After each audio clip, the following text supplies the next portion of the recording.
Oh. Hey, Dean, how you doing, buddy? Haven't talked to you in a while. Hope you've been doing great. Did you use Noxzema or Pond's cream? How'd you know? I've been using a new Oh, conditioner on you my beard. how is it soft? Is it goat like? Is it what does it do? Goat like? What? You know, it's a little makes a little stiff, or is it nice and smooth? Is it soft? Does it get rid of the split ends? All of that stuff that the conditioner does. It it it makes me It's a feeling. just feel better groomed. That's all. I'm not There you go. evaluating it on those tactile sensory identity altering criteria that apparently you give to facial and head hair, of which you have none. I don't. Proudly. So, um, Since 1997. bald since 1997. Hair That's free when I since shaved my head 1997. for the first time. I had hair and I just decided to shave it. Okay. Well, that's cool. So, what's new, Dean? Haven't talked to you in a couple of weeks. Blew you off last. I mean, I had a conflict last week. Well, I know what it was, and you blew me off for good reason because you're working True. like a chicken in the hen house trying to get away from the foxes. You have been working on this spectacular, power packed presentation for Funnel Hacking Live for your very own workshop. Mm-hmm. Mm-hmm. And I got it. I'm going to cheat a little bit because I'm actually going to do it tomorrow for my Jim Edwards Method Premium peeps. So I'm going to take a dry run with them and see how they do with doing it. But yeah, I've got it. It's going to be pretty cool. I'm excited. Funnel Hacking Live is not far away. And let's just make it clear for those of you listening who are going to Funnel Hacking Live, what Jim is going to be doing, it's not just talking. No, you're going to leave with some stuff done. It's just not a one-way conversation. Yeah. You're going to walk out of there with results. Because I'm going to show you, even though I doodled on it, here's the, you want a sneaky peeky? You like a pika? You want a pika peep? I want a sneaky peek. You want a sneaky peeky? Yeah. All right. There's some writing here that's not germane. I'll put my fingers over it. There you go. Oh, it's the Jim Edwards stick figure method. Yeah. The hook. You're just one hook away. There you go. Going with the you're just one funnel away. And who did one hook away? Nancy, of course, my daughter, who does all my graphics and illustration. Fantastic. Did she draw that by hand? Yeah. Whoa. Talent. Yeah, absolutely. How much talent can there be in the Edwards family? There's a lot. There's a lot. There is a plethora. Man, there's so much talent. We make the Osmonds look like panhandlers. It's that conditioner is speaking for itself. Mm-hmm. So, yeah, man, I'm excited. I'm not excited about the 11-hour drive. So fly, for goodness sake. Well, here's the thing. I want you to think about that. I want you to think about this, Dean. All right, because we really did. What's up, Sean? What's up, Wojtek? Natasha? Here's the thing. By the time we drive to the airport, by the time we park, by the time we schlep all the bags up, by the time we check in, by the time you go through TSA, by the time you sit through your 2 hours that you got there early, by the time you get on the plane, by the time you sit, by the time you fly to the only place you can get a direct flight to, which is Atlanta, and then you sit in Atlanta and you sit and you sit, and then you finally get on the other plane, then you go. That trip takes about 9 hours. Yeah. So we figured I'll just ride in my own car, listen to what I want, be mask free in the car, and then I'll have my car when I'm down there. So we won't have to pay for Uber because Uber's going through the freaking roof now as far as the cost of an Uber. And now, if you're on a plane, you don't have to wait till you're 33,000 feet to use the restroom. Right. Yeah, I can stop on the side of the road as men do. That's right. Or one hand on the wheel, open the window.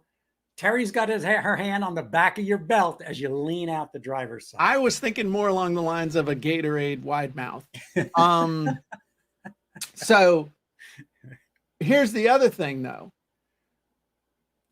If the people in the back seat I'm taking my own, they're in trouble. I'm taking my own coffee maker with me in the back of the truck because we're taking my wife's new Tahoe, which looks like a Secret Service vehicle. So I'm taking my own pillow. Yeah.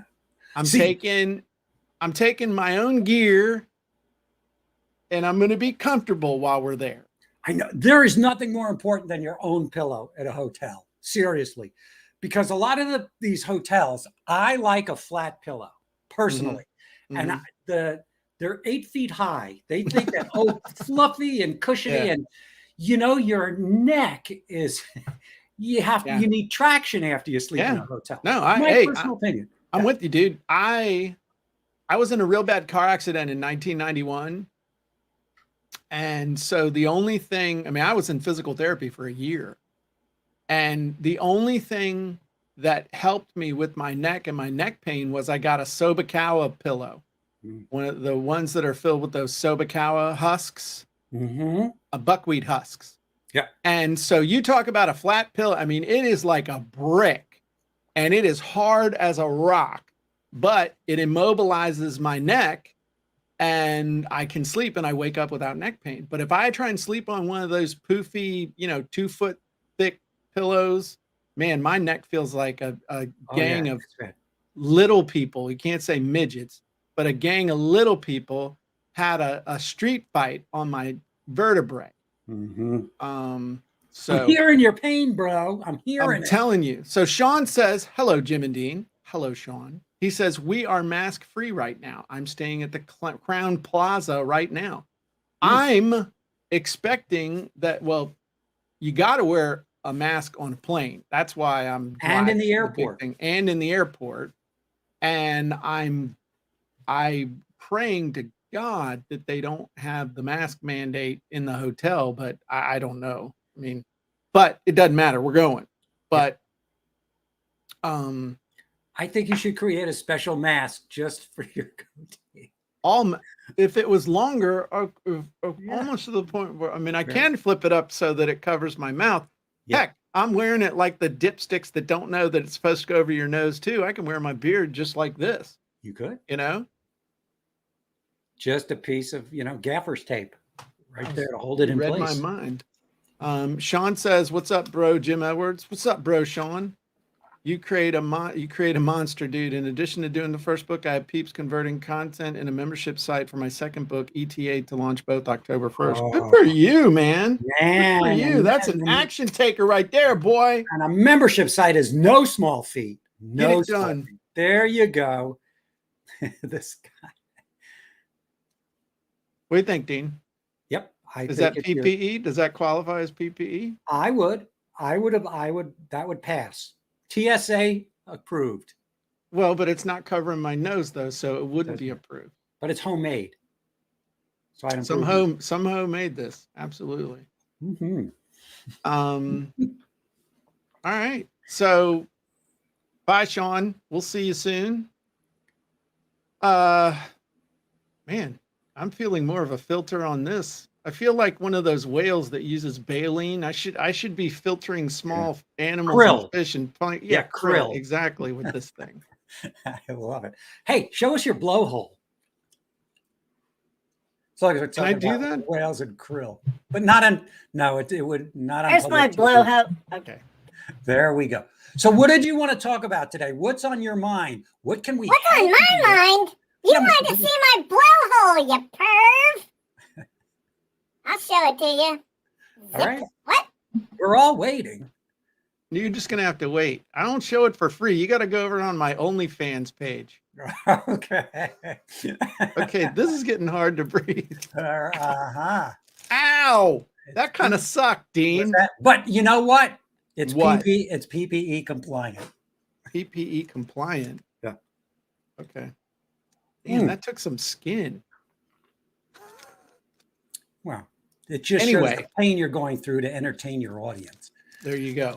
So what did I want to talk about today? There's got to be something. So let's go in. Here's what I Avatar. The Avatar is what I'm totally freaking just totally ensconced in. You're immersed right now because I just got done with my 5-part series on Secrets of the Avatar that I'm going to use as the basis for my next book. We just got done creating all that, so we're sending that off to get processed, and then I'm going to be working with an editor and getting that together. I'm pretty excited about that. I think that's going to change some lives. I was thinking that, is that going to be as popular as Copywriting Secrets? And I don't know. I think with the right messaging, it could be even more popular than Copywriting Secrets, because everybody, I know we tell people never to say everybody needs this, but anybody who's in business needs it. What's the subtitle of Secrets of the Avatar? If you can divulge that at this time.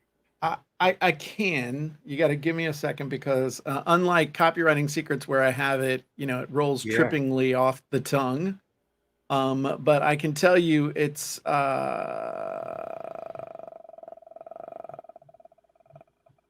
happened? Hang on. And we have to, so Natasha just put in, she says it's 2:30 a.m. here, but I'm excited to hear what you are going to share. So we gotta start delivering soon. Okay. What do you mean? We've been delivering. We have. Okay. You ready? We've been talking about Mr. Pillow. Secrets of the Avatar. How to identify your ideal customers' emotional hot buttons to connect, persuade, and sell like never before. There you have it. It says it all. That's not bad, right? Crystal clear. Is that it? Is it set in stone? You working on it? Well, I mean, I haven't been able to come up with anything better that toots my flute, but okay. I like it. You doing this on your own? Am I doing it on my own? Why the hell would I want to hire a publisher? Who says you have to hire? No. I'm talking about coming up with the hook and the headline and all of that stuff. You're batting ideas around. I mean, I'm sure that I will submit any copy that I come up with to a mutual examination by yourself and myself with no compensation, meaning I will call in our friendship and have you give me your input on it. That's what I was thought. I thought you were going down that road. Is that what you were hunting for?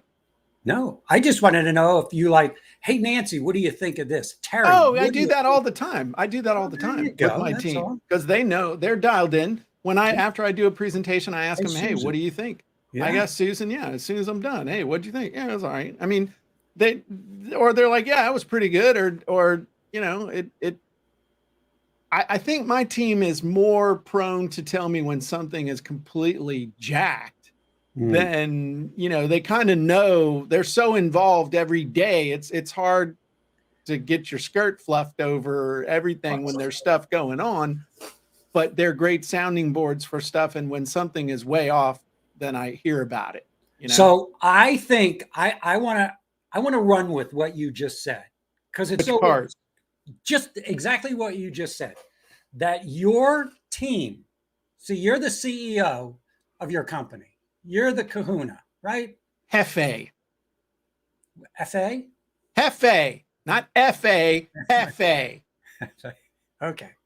So you're the big gun there. And in just about every company, what you just said is that they will tell you when you're jacked. Jim, you don't know what you're talking about. Jim, you're way off base here. Jim, I think let's look at what you just suggested. But most companies, people won't do that. Most companies don't have people to tell them that. That's the whole point, is that most companies kiss up. Yeah. And they're yes men. They're nodding their heads. Okay, we'll do that. Okay. Knowing in their hearts that, boy, I don't know where that came from. They're afraid They're fearful that they could lose their job, get demoted, be ostracized, get cut off, whatever the reason. People are afraid to express their mind, thinking that something bad is going to happen. And you know what? Right. It probably will. Is that, and you got to think, working for somebody like you, you're very opinionated, you got a very strong personality. Working and for yet, somebody like and me, huh? yet, and Uh-huh. yet, you leave the conversation open and you say to them, as I do this when I have a hire, or I do it with my family. If you see a hole, a chink in my armor, if you see that if I'm being a jerk or an a-hole, please, you got to tell me. You got to tell me. Do I have Let me know. that same You level of do it permission with anyway. you? You do that anyway. So That's true. That's why we've been friends, right? Well, you know what's interesting? Yeah, because we're brutally honest. Now, here's something though interesting. You said, when I have a hire, you don't want hires. We've talked about that. I don't want nobody to work for me. All of my full-time employees are all family. Which is, that's rare. Right. It's rare. And they can tell me what they need to tell me. And they have different ways of doing it. But I can tell when they need to tell me something. Terry's just like, man, that's dumb. That's just stupid. Susan gets quiet. And then she says, dude, you sure you really, as soon as are you sure you really want to, okay, I need to really rethink all of this, everything. I need to rethink everything right now. Are you really sure you want to do that? And Nancy gets quiet and says something to like, I'll do it if you really want me to, or it's like a little passive aggressive. Okay. So, but that's also called, Susan and I've been working together now for I think 19 or 18 or 19 years. Mm-hmm. Terry and I have been married almost 30 years. I've known Nancy almost 30 years. So, but it's tough. It's tough working with family sometimes because, but it's tough. Yeah, actually, it's not that tough. No, it's forced me to become a better person. And in some ways, I think it's better that I work with family because I don't want to say that, but family has to love you, but they don't have to keep working for you. So you got to learn how to, it's forced me to become better. So, because I can't risk losing family because of business, you know what I mean? Mm-hmm. Like Susan, I would be, Susan's one of my best friends. I would be devastated if anything ever happened between us and she left. But there's also that, I think it goes both ways, because one, you feel there's this two-way feeling, depends on the person, of obligation and with a little bit of guilt behind it too, right? About leaving. Oh, I can't leave. An employee can just do that. But if the blood ties are strong, it's harder. But with the transparency that you've got, you're going, if that's what you need to do, then you go do that. I understand. I'm not going to like it. It's going to be tough without you, but and I still have to see you at family functions and stuff. But there's a little bit of that in there too. But there is, but on the flip side, I try to be conscious of the fact of not putting anyone in a position where they're staying just because they're family. You got to treat them better than you would treat. And I know that's going to not sound right. When the hell did I start worrying about what I sounded like? You got to treat them better than you would treat a stranger. But on the flip side, it's the old thing. Treat your employees like you would family, and treat your family. Well, I can't even make up. Well, I don't know. I have a different, That's because you're a mean person. But go ahead. Of course, I'm caustic. I'm abrasive. Calloused. Calloused. All of that. Mm-hmm. Just not nice. Just mean. I am. There's a ooh. Well, Ooh. give us your perspective there, So Mr. here's Legree. when I was full-time real estate investing, right? Family wanted to get involved with me, whether it was a partner or Is this in West Virginia get involved or business get involved? it's both. Okay, cool. They wanted to say, Dean, I wanted to invest with you. And the first words out of my mouth was, if this was a family member, and this happened with my dad and my uncle, and it also happened with friends. And this is what I said. I said, absolutely. However, I need to say that I am going to treat you no different than I am treating a stranger who wants to be an investor. Where everybody, it's an equal playing field. It's all the same. You're going to get the same returns, whatever it is on the property that we promised. You're going to do this. If something happens, I'm going to treat you no different as a family, as anybody else, equal playing field. And I had to say that up at the top. So Needless to say, I have no real estate investing company. No, I do. But there were some tough times. Yeah. That I had to break some news, and it wasn't easy. But the fact that I set up the boundaries up top made it way easier. It made it that bitter pill way easier to swallow. Stuff's going to happen. It's going to happen. Yeah.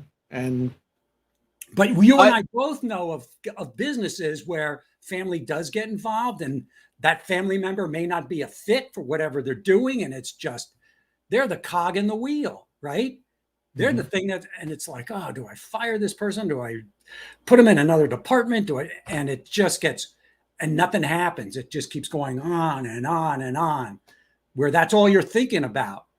And that's where the focus goes. It's not healthy. Well, and a lot of this is like life. We're talking about the realities behind what's going on, as opposed to most people who just talk about, hey, look at my Lambo, look at this and look at that and that and that and this. And the older I get, the more I realize that all that stuff really isn't that important. It's like, if I have a really good dinner and the sheets are clean and my pillow is comfy and the temperature in the house is right and my dog is happy and my wife is happy, it's like, what? Great day. What else do you need? Great life. What else do you need? I mean, you know, and I have the remote, so I get to choose what we watch on Netflix. But I remember when I first started, with when I was in comedy. I want to be on Carson. I want to get on Letterman. There's that aspiration. And then, I remember getting close to that and getting auditioned, and to audition for Letterman. And then once I had that, I thought, okay, so I do that. And this thought actually went through my head, but do I really want that life of always being on the road? Right. Do I want that? I mean, were you married at the time? Investing. What's that? No. Were you married at the time? I was single at the time. Okay. But I had a girlfriend. But even then I would start thinking, ooh, do I want that? Just like you were saying, you've got all this stuff, whatever it is. With real estate investing, the same thing. I remember first starting out, and when I was at the seminar, I'm going, I want 250 houses in my portfolio. And I got to 52 houses. I'm thinking, what was I thinking? Do I want 5 times the headaches? Do I want to be herding cats as tenants all my life? And even if you had a real estate company or companies managing it for you, then you're managing the managers managing the cats. Oh God. Yeah. You're always managing cats as a real estate investor if you're in the landlord tenant business. Right? And that's why we quit. It was just, it sounds good and it looks good on paper. And then even if, and the problem is that people say, oh, you can delegate it. You can remove yourself. The problem is that when you remove yourself from it, more goes wrong. And what goes wrong is more expensive. Yeah. And you're the one left holding the bag all the time. And I can tell you right now, I am glad I don't have any rental properties with what's been going on the last couple of years now with people not having to pay rent. Yeah. Not making a political statement, but that will ruin some people. And I'm sure it has. It already has. And then the banks wonder why they're getting a lot of houses back because of foreclosure, because the landlord who's doing the right thing and paying the mortgage and finds out I can't pay it anymore because my tenants aren't paying. Yeah. So. Right. So, but in no way am I poo-pooing real estate investing. I still love real estate investing. There's just certain elements that do not suit my personality. Some people are cut out for it and they love the thrill of property management. They just love it and they're great at it. Sure. Some people like getting hit in the head with a stick too. I'm not one of them. Exactly. Exactly. So I want to get back to your so can we get back to your avatar thing if you want to talk about that? Yeah, I didn't know how the hell we got off of that, but I mean, or is there something on your mind that you go, hey, let's ask the audience something. What do you think of this? I've been thinking of that. Any roadblocks, or does anybody in the audience have an issue or a challenge that they'd like addressed here? Sure. Ask us a question or two and we'll round it out with some thoughtful answers with our knee-jerk thoughtfulness. I mean, I was just, the more that I delve into the world of the avatar, the more I do, the more I help people. I was just on a coaching, high level coaching call yesterday with about 22 people. And we were going through somebody's avatar. We were using the Avatar Wizard and the stuff that you and I take for granted. And I'm going through and just the impact that this is having with really getting granular with people to help them to understand their avatar so far beyond just, hey, my avatar is chinchilla, over 40-year-old overweight chinchilla ranchers. Oh, yeah. And then how it helps me to get better and I'm still getting insights on stuff you and I've talked about, what's the difference between a pain point and a problem and how do you drill down? How do you keep from restating all this stuff? And just with, well, why is that a pain? Why does that hurt? Why is that a big deal? Why? And just all these things. And then looking at and asking somebody, say, hey, now these sound like your words, not the words of your target audience. Is this how your target audience would really say this? And they say, oh no, they would say this, this, this, and this. Well, then let's say that. Because it's not, I'm not poo-pooing. I'm just saying that just those things of really understanding it, being able to, I guess what I'm saying is I'm approaching the level of know-how, the unconscious competence with this that I guess I had, but I did for my own stuff, but not in teaching it. But now I'm getting to the point of unconscious competence of the teaching and the recognizing. And it's becoming much more rewarding because I'm able to help people and help them quicker. Does that make sense? It does. And I also feel that as a copywriter and a business owner, you're in this office most of the day on your own.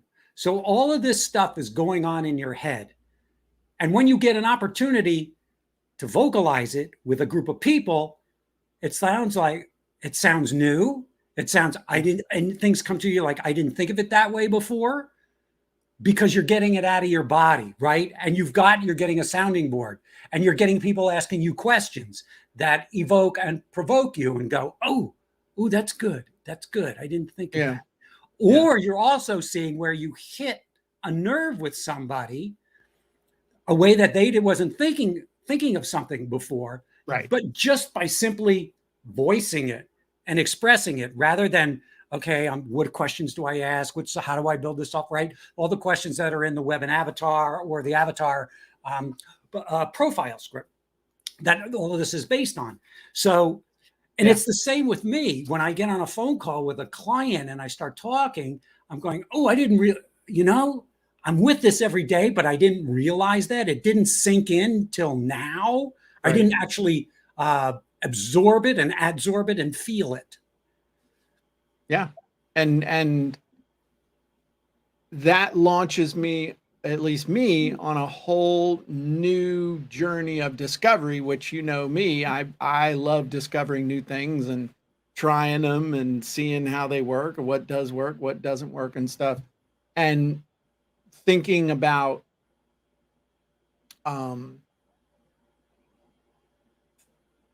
that's a weird screen name. Somebody's like, their name is Secret Obsession, and they're like, "Hi, Jim." Maybe Hi, it's a perfume. Secret Obsession. But I've been listening to a book by John Maxwell, the 21 Irrefutable Laws of Leadership. I've listened to it like 3 times on audiobook. And one of the things he says is that ineffective leaders often have destination syndrome. I might be paraphrasing because I don't have the book memorized, but basically he says some leaders mistakenly think that they're going to arrive somewhere one day and they'll just, this is it, I've arrived. And he said that true leaders never arrive. You're always leading forward and learning. You're growing other leaders.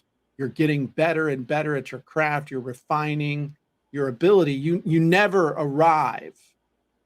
And I feel the same way about copywriting. I feel the same way about training and teaching and speaking and explaining stuff, that I have more to learn now than I ever realized I had to learn 24 years ago. The more I learn, the more I realize I don't know, and I need to keep learning and I need to keep trying. And I one of the things, and I can tell when I'm learning and I'm stretching, because I have I have more intense feelings of insecurity than I am used to. And that's when I know that I am learning and growing and stretching myself. Because it's one thing to jump on a webinar and be like, yep, got this, know what to do, here we go. It's another thing to be like, oh my God, I'm going to do this. I really know what I'm talking about? Is this? That's when I know when I'm learning and stretching. A little bit of imposter syndrome. Yeah, absolutely. Got to have a little of that pop up in your life every day. Like, do I still know what I'm doing? Every time I start a project or work with a new client, I get it. I'm going to go, right. Any day they're going to find out I'm a fraud. And so like this morning, I had to write an article.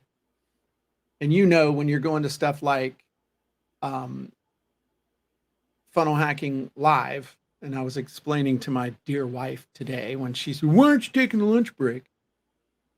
Well, honey, because just because I'm not working on this stuff next week doesn't mean the work disappeared.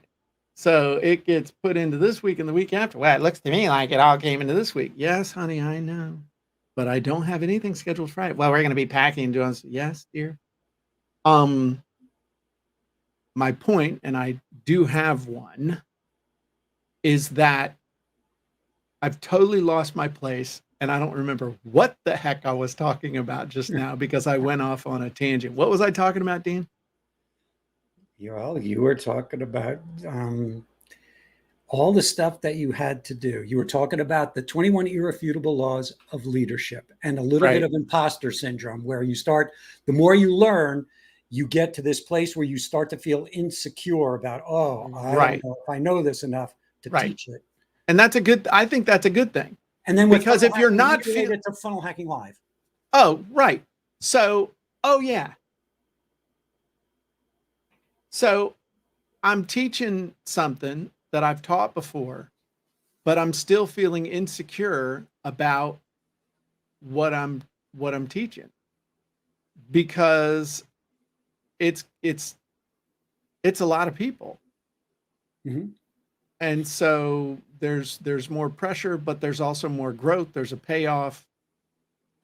You never arrive. And I think if you ever arrive, that's when you die. Oh, yeah. I agree with you. It's like retirement. Yeah. I'm never going to retire.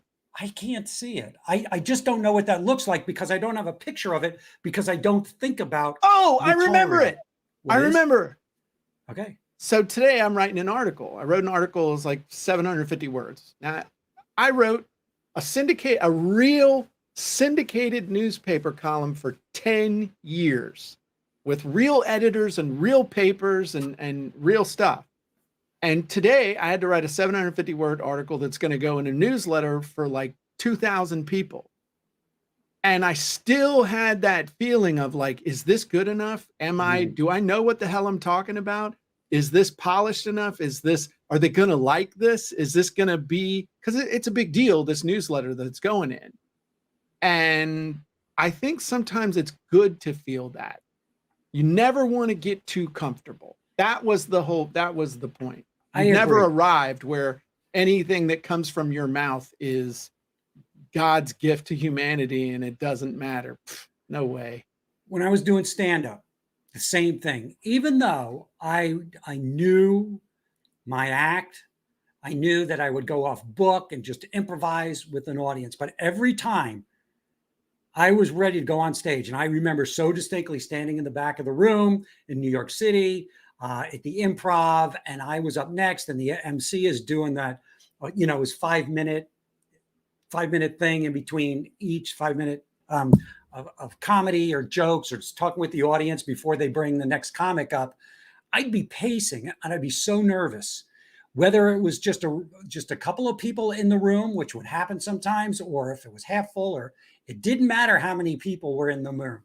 What was the thing was that I would get the jitters. Is this going to be funny? Are they going to like my jokes? Are they going to like me? Am I going to forget? Am I going to screw up? All this head talk would go on. And it, for 15 years, I had that in me. And I agree with you. And I thought, this is the kind of the beast that feeds you. This is good to have because it's extremely humbling. There was never any arrogance before I went up there. And I know some comics have this, I'm going to kill tonight, right? Right. I'm going to go up and just destroy this audience. I never felt that way. I felt I want to get up there.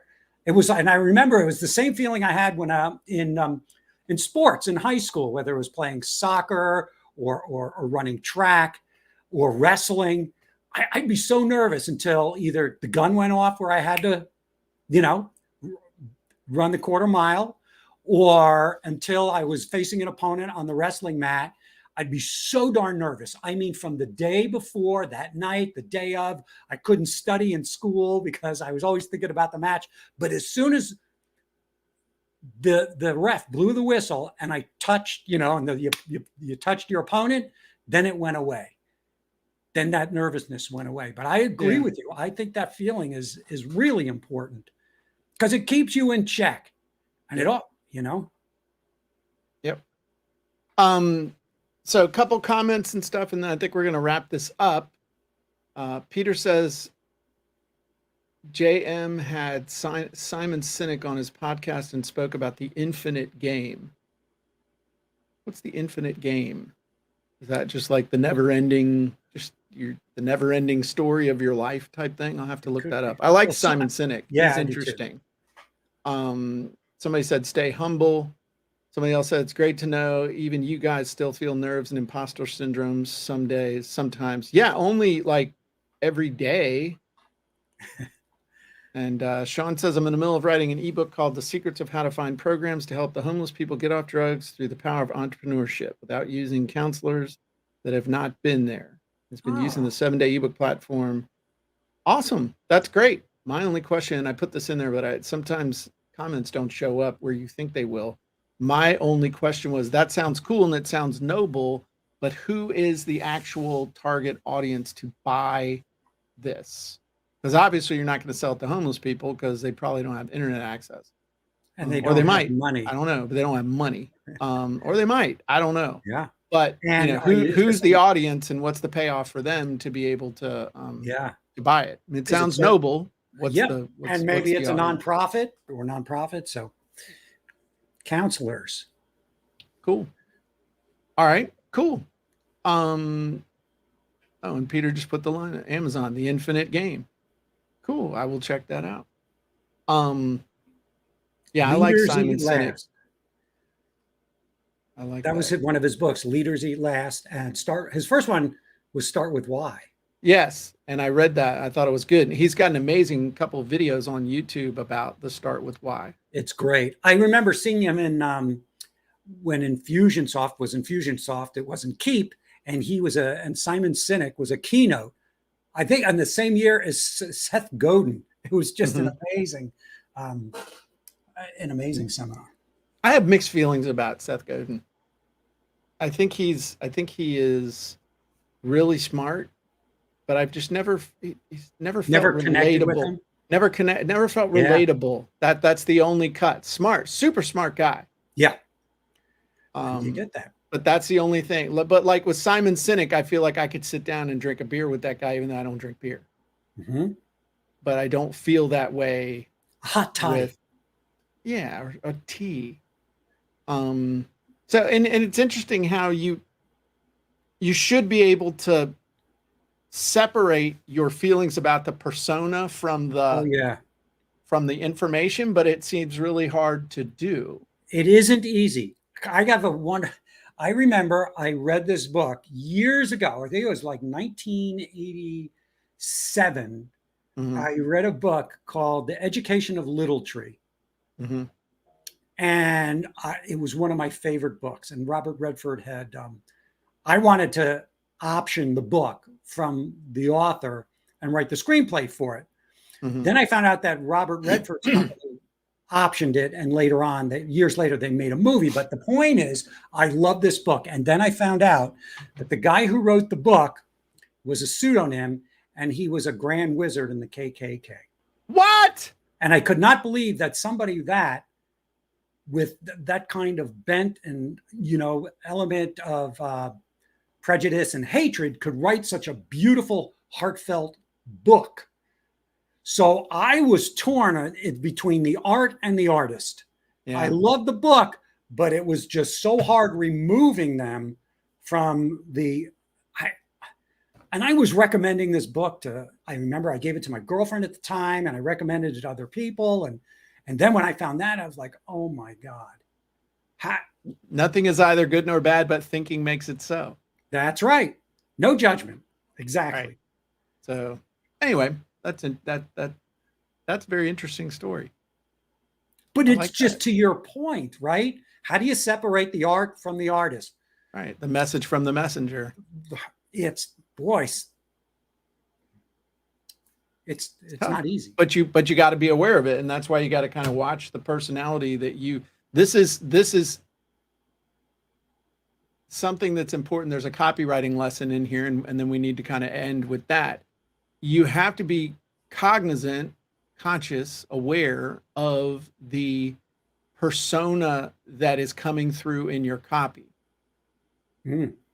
If it's your persona, make sure it's really you, because it's too hard to remember who you want people to think you are all the time. It's just easier to be who you are, and then you don't have to remember. Yeah, keeping track of lies is not easy. Yeah. So the other thing, though, is that when you're writing copy for someone else, you got to understand the persona that it's coming from and keep it consistent. Anyway, that's all I got. I'm done. And we will be gone next week because I'll be at Funnel Hacking Live, unless you want to just have the Dean show. It's not the same without me. It's, as you say, it's not the same. Without you, Dean, you light up the show. I'm not going to bro hug you or kiss you or anything, but I know that. I did miss you last week. It was I enjoy these therapy podcasts, whatever the hell we do. I enjoy them. And what day? You got to let people know who are going to Funnel Hacking Live. What day is your workshop? It's the evening of the first full day. So that would be Thursday, because it starts the 22nd, Wednesday at noon. So that would be Thursday, the 23rd. Let me just make sure. Get lots of rest, people. If you're going to Funnel Hacking Live, it's probably the best event you'll ever go to. And that's just the people that it attracts, the people that you're going to meet and network with, the quality and the caliber of the keynotes, the speakers. Be well rested. Just eat well, eat healthy, and drink lots of fluids. Ooh, I have spoken incorrectly. Ooh, is it going to be the Thursday night? Friday? No, it's Friday? Wednesday night. Oh, the first night, huh? The first night. I think they rearranged some stuff. So Yeah, and that happens, and it could be rearranged again, right? But this way, you get the jitters over with quickly, Jim. You don't have to obsess about it if you're just, oh no, it's not until tomorrow or the next day, and then you can sit and relax and enjoy the rest of the show. yeah. You're fine. Were you nervous on the gym boat giving all those talks, or the first one? Yeah. The first one. Once the ice gets broken, then you feel good. You can You tell know. because you But get more that- yeah. surly as time goes on, right? Yeah, it's good just You're to more get it out of the Jim. way. What? You're more Jim as time goes along. I don't think that people can handle more Jim. So there you go. Yeah. All right. All right. We got to call this show. Thanks, everybody. Excited to see you on the next Jim and Dean show. And if you'll be at Funnel Hacking Live, come up and shake me, Mr. Pickles. Have a great day. Or shake my hand. What am I